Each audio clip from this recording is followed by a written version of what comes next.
Hoppá. Így oldalra fordulva egy.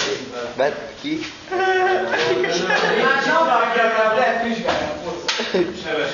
Vedd ki a táskából. Vedd ki a táskából.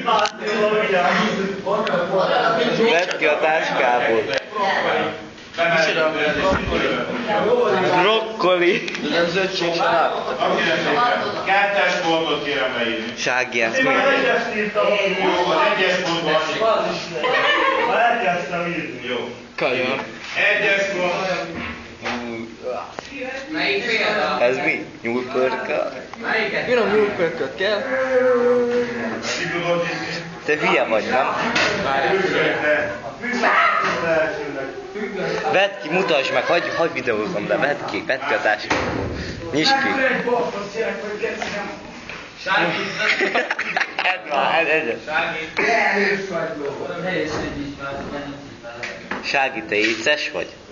Másod a seriba. Köze? Nem úgy, mert... Csinálod. Köpjék!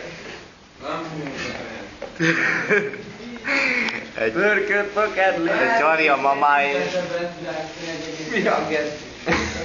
Tanár úr, a Sági megint tevet. Én! Bizonyíték! Megint nevet tanár a bödömből. A bödömből elet.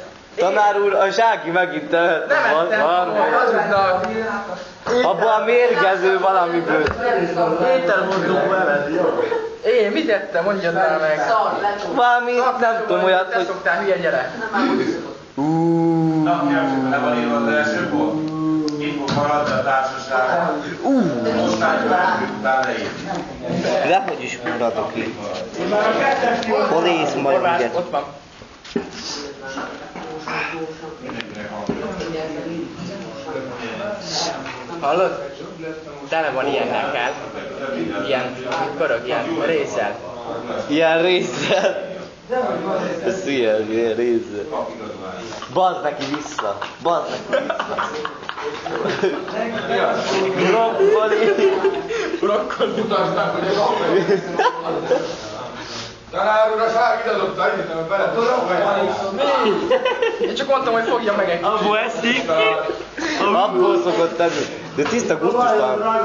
Behozva méces ételhordót, azt abban az éces disznókajáit tesz. Nem éces. Nem éces. Amit az anyja meg az apja kitesz mosléknak. Hát ő neki kellett, én odaadtam neki, azt mondta a vagyonra, én odaadtam. A rész van benne. Ehető. Itt fognak maradni. Ó, Osztályfőnökő óra után igazgató azt fogja ellenőrizni, kinek van leírva. Jó. hányadik oldal?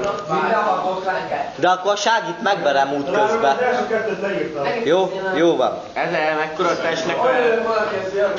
Amit